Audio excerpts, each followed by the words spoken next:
নাটক মিয়া নিয়মিত যোগাযোগ করবে, এখানে যারা নেতৃবৃন্দ আছে তারা বিকেলে শুধু চা করবে এবং কোনো কিছু। গ্রাম পর্যায়ে তৃণমূলের নেতাকর্মীদের সুসংগঠিত করার লক্ষ্যে বিএনপি নানা পদক্ষেপ গ্রহণ করেছে বলে জানিয়েছেন ঢাকা ১৯ আসনের সংসদ সদস্য ডাক্তার দেওয়ান মোহাম্মদ সালাউদ্দিন বাবু।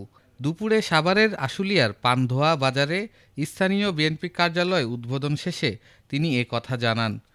এ সময় তিনি আরও বলেন, বিএনপি একটি বড় রাজনৈতিক দল। এই দলের নেতাকর্মীদের সুসংগঠিত করার জন্য এই কার্যালয় উদ্বোধন, যাতে করে তৃণমূলের নেতাকর্মীরা বিপদে একে অপরের পাশে থাকতে পারে এবং তাদের মনোবল চাঙ্গা থাকে। এ সময় সাভার উপজেলা পরিষদের সাবেক ভাইস চেয়ারম্যান দেওয়ান মঈনউদ্দিন বিপ্লব, আশুলিয়া থানা বিএনপির সহসভাপতি আনিসুর রহমান, পাথালিয়া ইউনিয়ন পরিষদের প্যানেল চেয়ারম্যান আনোয়ার হোসেন রানাসহ আরও অনেকে উপস্থিত ছিলেন।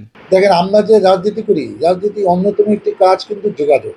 আমার নেতা কর্মীর সাথে সার্বক্ষণিক যোগাযোগ থাকে, তারা চাঙ্গা থাকে। সেখানে কি সমস্যা, উন্নয়নমূলক সমস্যা, তাদের ব্যক্তিগত সামাজিক সমস্যা, সেগুলো শুধু আমি ব্যবস্থা নিতে পারি। কিন্তু যখন কোনো অফিস টফিস থাকবে না, তখন আজকে অফিসে আসতে আমি কোনো দিন এই রাস্তাতে গেলে কিন্তু এখানে বিকেলে আমি জানি যে আমাদের নেতাকর্মী অনেকেই থাকবে। আমি গিয়ে ওর সাথে চা খেলাম, ২-৪ জনকে পেলাম, আমার নাম শুনে আরও ১০, ২০, ৩০, ৪০ জন আসলো। এইভাবে কমিউনিকেশন দলটা কিন্তু চাঙ্গা থাকে। এখানে নেতাকর্মী আর নিয়মিত যোগাযোগ করবে, এখানে যারা নেতৃবৃন্দ আছে তারা বিকেলে শুধু চা করবে এবং কোনো কিছু হইলে কিন্তু সন্ধ্যার সময় তারা জানবে, আমাকে ফোনে জানাই দিবে যে ভাই অমুক দিন আসতে হবে, মসজিদে নামাজ পড়তে হবে। সেই কারণে আমরা চাচ্ছি অন্তত প্রত্যেকটা ইউনিয়ন, প্রত্যেক ওয়ার্ডে একটা করে যদি আমাদের বিএনপি অফিস আমরা করতে পারি এবং অফিসটা যদি ঠিকভাবে সাংগঠনিক কাজে ব্যবহার হয়, উন্নয়নে তদারকি কাজে ব্যবহারই হয়, তাহলে কিন্তু জনগণের অনেক কল্যাণ হবে। কারণ সবাই তো আমার কাছে যেতে পারে না, আমাকে কোথায় খুঁজে পাবে? কিন্তু ওইখানে আসলো একজন, আমার সাথে কথা বললো, ভাই আমার একটা সমস্যা, আমি কালকে আসবো। আমি বললাম যে সাভারের পাশে আসে। এই যোগাযোগটা বৃদ্ধির জন্য, এলাকা মানুষে আরাম দেওয়ার জন্য, তাদের সমস্যা চিহ্নিত করে সমাধান করার জন্যই কিন্তু আমি মনে করি সাংগঠনিক অফিসটা করা হয়েছে।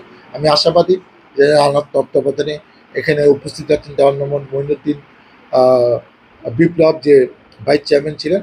আমরা মনে করি যে আমরা একটা ভালো কাজ করেছি এবং আমরা পর্যায়ক্রমে বিভিন্ন জায়গায় কাজগুলো অব্যাহত থাকবে, যাতে দলের সাংগঠনিক কাজগুলো আমরা বৃদ্ধি করতে পারি এবং সাংগঠনিক মানে কাজগুলো বৃদ্ধি করতে পারলে প্রত্যেকটা ইউনিয়ন শক্তিশালী হলেই এই দল জনগণের কল্যাণে আরও বেশি বেশি কাজ করতে পারবে এবং আগামীতে এই দল জনগণের ভালোবাসা ভোট নিয়ে আবারও ক্ষমতা আসতে পারবে, এটি আমি বিশ্বাস করি।